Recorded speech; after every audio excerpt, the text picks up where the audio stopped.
everyone, I am Mike and Mike and Does Play, and welcome back to Pokemon Colosseum. Last time we snagged a Yanma and, well, entered the Pyrite Building and found out that Duking's Plusle is being held hostage. This time, let's try to go through these doors.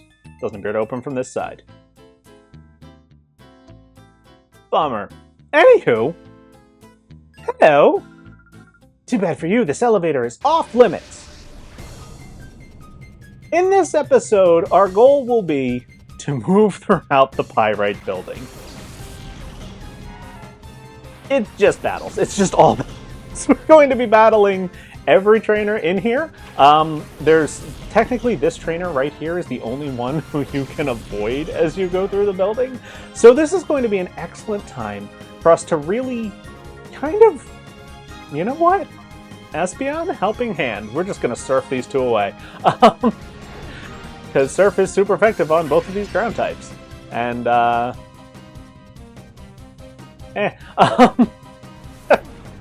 So this is going to be a great chance for us to try out a bunch of different combinations. We've got 4 Pokemon in our team, our active team at this point. And, you know, we want to kind of show off the different combinations that we're going to build to. Most of them don't have a lot in sync right now because there's not a whole lot of moves that they have available right now. But, you know, we're going to just try out different combinations, see what happens. Everybody is gaining experience, although only Espeon and Umbreon are showing it. So, you know, it's kind of fun. No matter what, this elevator is off limits! And the door is locked. The jail key does not work. But, you know, there's like broken vending machines here. Just the entire building is like so run down and broken, and I don't know, it's just cool. And this kid's vision is remarkable. What do you think you're doing here? This kid has like the best vision in any Pokemon game. There's no walking past him. Like, you can't even skirt around the bottom. He's just like, nah, I see you. So it's kind of funny. At least I think so. So, yeah.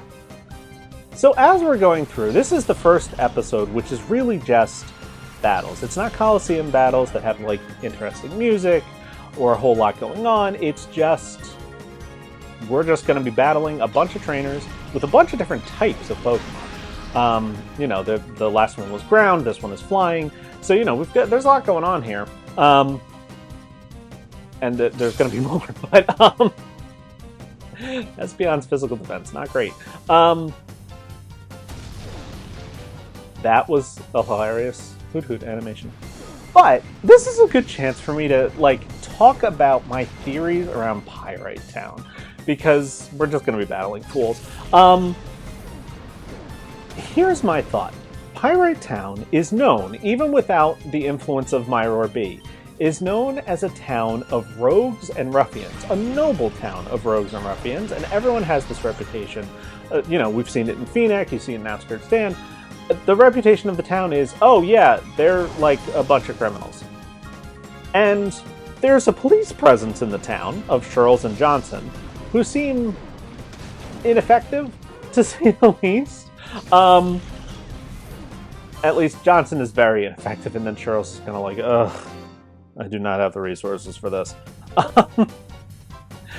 But it's mentioned several times that Duking is the one who runs the Colosseum and also the one who should be dealing with this problem.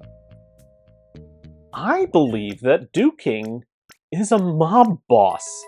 Okay, I have actual reasons for this. I have actual, like, things to back up my theories here. So we'll give Mischievous Espeon a chance here. Oh, and this is where you could, you know, it's a PC, you can save here. We will be doing that probably after this episode, honestly. This is the last episode of my recording day, so, you know, definitely after it. More vending machines out of order. I love how, like, tight this is. It's like, nope, you're definitely battling these trainers. So I believe Duking is a mob boss for several reasons. The first is that, you know, of course it's the Larvitar, whatever. This is the worst combination for Espeon Mischievous. I don't remember what all these trainers have. I like to keep a little bit of the mystery when it comes to the minor guys. You know what? Shadow Rush, it'll be fine.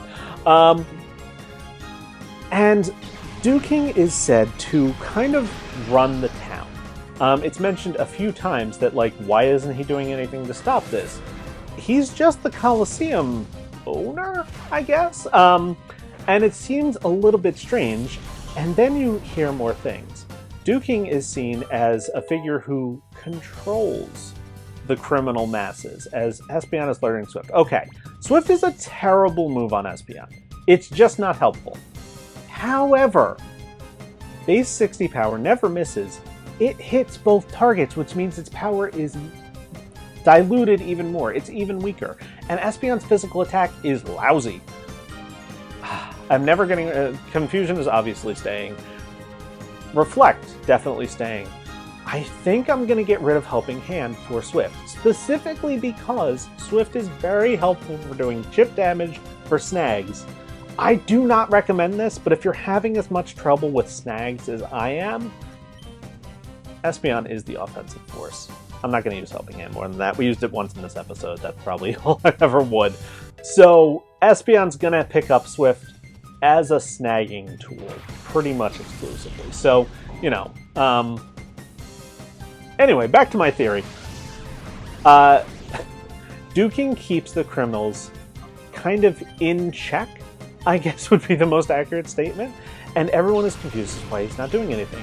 He's also listed as having a lieutenant in Silva. Silva is described as his lieutenant. Silva is, you know, he commits crimes, and they're just like, oh, that's surprising because he's Duking's lieutenant, but, you know, it's surprising that he'd go this far. Not that he'd steal the gear, but that he'd knock out everybody. Interesting. I just find it interesting. And then, like, why would a random Colosseum owner, like, have the police force? But if the police force is working with Duking because Duking has cleaned up the ruffians because he runs them so well, then it makes a lot more sense.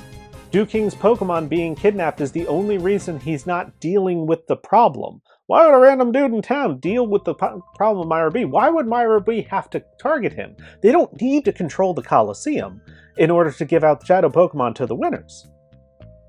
They haven't gone wild enough, but why would they need to do that unless maybe the winners are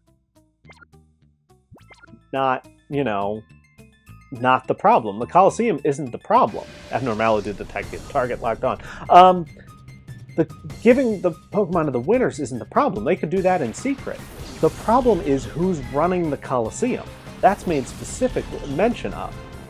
And it's that Duking isn't doing anything to stop them. Silva's mad at him. Duking's house, by the by, I kind of mentioned, it has a secret back room.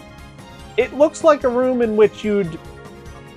I don't actually know the term because I'm not that up to date on like criminal stuff, but like it looks like a room in which you'd like count money or other stuff. It looks like it's a secret room with a secret entrance that looks like a counting station for illicit funds. Like, also, Umbreon outspeeding a Mischievous because one is plus speed and the other is minus speed is hilarious.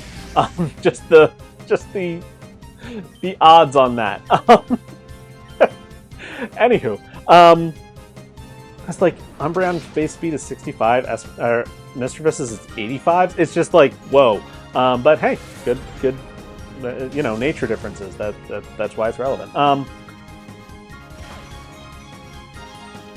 Where was I? Oh yeah. So Duking's house is suspicious. The way he interacts with people is suspicious. The fact that Silva is called his lieutenant, that's like a thing in mob language. Like, Duking is the boss and Silva is his number two. Like, his lieutenant. Like, that's a whole term with, like, mob stuff. Like, according to TV. So, you know, the evidence is all kind of there. And Duking's kid, Marcia, is like an innocent, but all his kids are like, well, let's use Duking's secret room. What? Like, there's just a lot of questions. I've normally detected in friendly Pokemon. There's just a lot of questions around Duking. and why he seems to have, or why he does have, not seems to, why he does have so much control over this town. I love Pokemon C. Go for spray. He just has so much control over this town, and like, it's interesting because why? Why does he have so much control over this town? It makes a lot of sense if he's the mob boss who kind of came in and cleaned things up. If he's, you know, he's giving orders that the police don't mess with him because he cleaned up the streets, but also like, I don't want to mess with him, you know? And like, everyone's so worried now about Myror B because, well, Myror B seemed to have taken out duking. If everyone's afraid of duking, that makes a lot of sense why nobody else is challenging Myror B, why they're waiting for duking to, because he hasn't yet. And why hasn't he? And it's because Plusle was kidnapped, but you know, the random citizens don't know that. I don't know. It's just I think that it all fits. Pyrite Town makes a whole lot more sense if duking is a mob boss, basically. And without that, I'm not sure if this Wooper has water absorbed, so it slammed Quagsire. You slammed your evolution, even though you're higher leveled than it, which is interesting. So I'm gonna slam you right back. Ha ha! Slam will not be used very often. But I just think it's very interesting, and it makes Pyrite Town as a whole much more like, ooh, there's a situation going on here. I just like it. I think it's well done to imply in a game that is, you know, kind of for kids, but it's the more grown up Pokemon game, certainly. And found 5 Great Balls. Excellent. We will not use them because we're going to be duping every Pokeball. At least that I can manage. Because we're criminals. You're like bug Pokemon drawn to a cannon. I'm going. Drawn to a cannon. Yes, drawn to a candle. Bodybuilder Ackman. Hey, finally, I picked kind of a good matchup in that, that we've got our thing here. Anywho, ooh, fun fact that I actually noted in my notes. This trainer, for the test team, while I was battling him, all 4 of our Pokemon became paralyzed in this battle. Because he paralyzed me with static. Well, that was a smart move. He paralyzed, like, my Espeon or Umbreon with static, and then their synchronized caused them to be paralyzed. So it just, at a certain point, all 4 Pokemon were paralyzed. And I just think that's funny. So, you know, I made a note of that. Because, you know, like I've said, this Pyrite Building there's not a whole lot going on here. So, you know, got the critical hit there, nice, and I skipped over that. I don't remember if Secret Power makes contact in this building. So I'm giving Umbreon a shot at it. Trying to avoid that static, rather than not have to heal during the Pyrite build. As Umbreon hits level 31. We're ratcheting up levels here. This is a great place to, you know, hopefully any shadows that you're using for your team are at the very least gaining experience at this point, so that you can take advantage of this. Because there's a lot of experience to be gained in here. So we'll do Espeon Quagsire for now. The goal is I'm just going to beat all the trainers in this building, and that'll be the end of the episode. And they're gunning their engines. We've only got a couple left, so I think we've got, you know, we'll make this one a little bit longer. Again, the goal for these videos is like between 15 and 20 minutes. Some of them are just going to end up being way longer because of stuff. But, you know, if some of them are a little bit shorter, I'm trying to plot out specific things to, you know, to kind of cut up shadow snags. I don't want more than one individual video because I like to save in between them. And that means cutting and recording. So, you know, I mean, there will be times when I have to, and that's fine. You know, I'll just make that the first episode, and if I have to, you know, I won't save in between them, and if something goes wrong, I'll just reset it. But, you know, I'm just trying to make sure that the kind of the, you know, this is a full guide, but it's also a Let's Play, so I want it to be kind of easy to watch in a way. We're just gonna surf.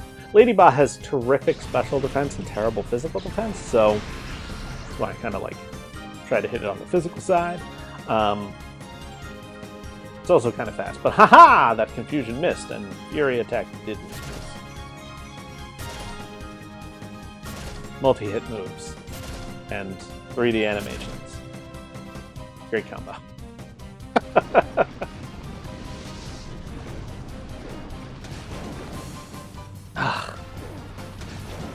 Oh, come on. All right, fine. Fine. You don't want to go down? We're just going to knock you out with Swift. From an Espeon. Oh, come on. Kind of saw that one coming, honestly. This is why I don't think Swift is a good move on Espeon, but for snagging, that is so helpful. Look how little damage that did. Swablu's not some defensive presence. At least, not yet. Oh, it's fine. It's all fine. Okay, so I think that's all for my Pyrite Town theory. Yeah, it's just duking is a mob boss, and in the sequel game, we'll see some interesting things from it. I kind of spawn off that theory. I lost because I didn't have a shadow Pokemon this time. Okay, we've got what, 3 trainers left, 4 trainers left, something like that. Gonna try to knock them out quickly. Steel and Snorunt. Not the best matchup for this duo, but it's fine.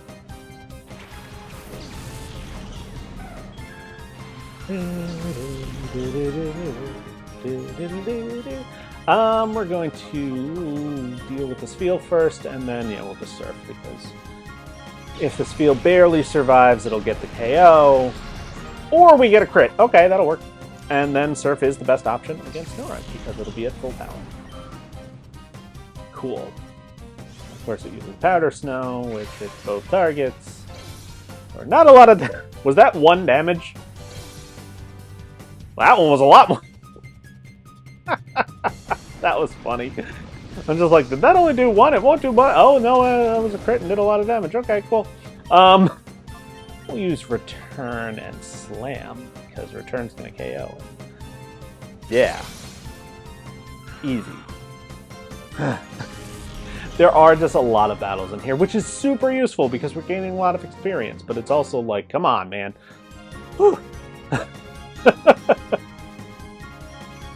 Can't believe I got through the whole theory and we didn't even... I think I mentioned everything. Your Pokemon are decent. I actually really like Spheal. I love Spheal. Who am I kidding? All these little extra rooms. Like a revive. Kind of cool. My Pokemon can dance with elegance, even in a dump like this. Oh yeah? Trainer who talks about dancing and whose Pokemon I happen to know, thanks to my notes, use multiple dance moves.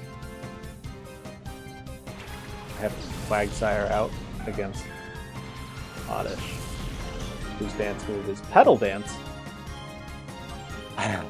Espeon's gonna want to hit it. No, seriously though. Her Oddish will use Petal Dance, and we're just gonna one-hit it, so you won't see that.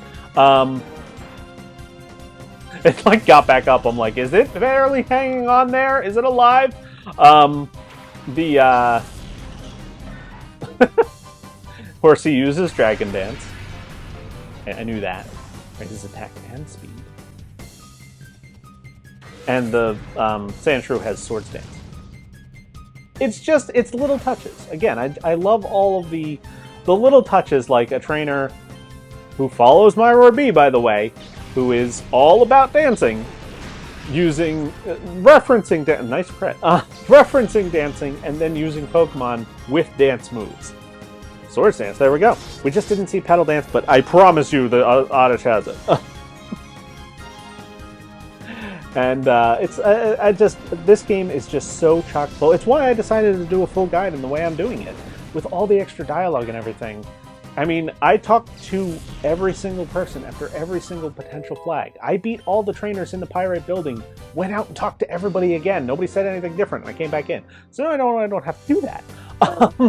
But, like, yeah, I did that. And so, you know, the test team went through a lot. And so it was so cruelly pitiless. Oh, whoa. Yeah. All right, my two shadows are a little banged up, so SB Umbra, you guys are gonna close us out here. Now, what compels someone like you to come here just for the sake of getting thrashed by me? Cheetos! The first word that popped into my head. I do not have an answer as to why, but I mean, you know, I could have given like an actual answer. We're here to save Plossel, but nah.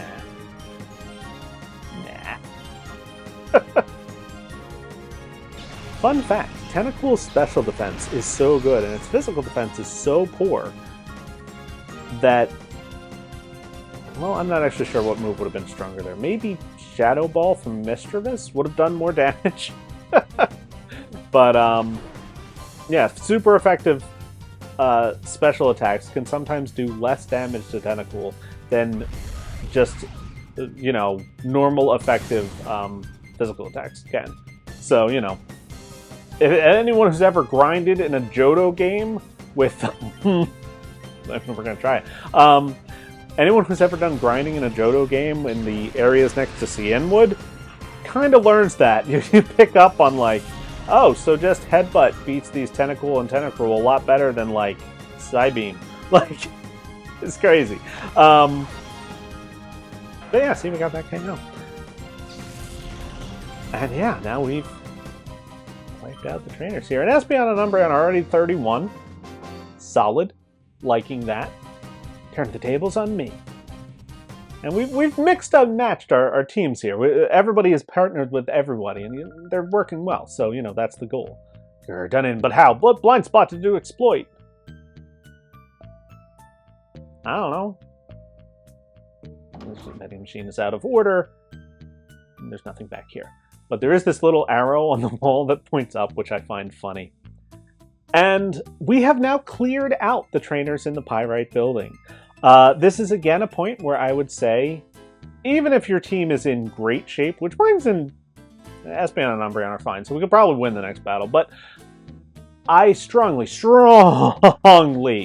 recommend saving before you go and do anything else. And that's what I'm going to do after this episode, which is now coming to an end. So thank you so much for watching this time. Next time we will be advancing, and if I tell you to save, usually means that there's a shadow Pokemon coming up. So we'll see which one it is next time. See you then.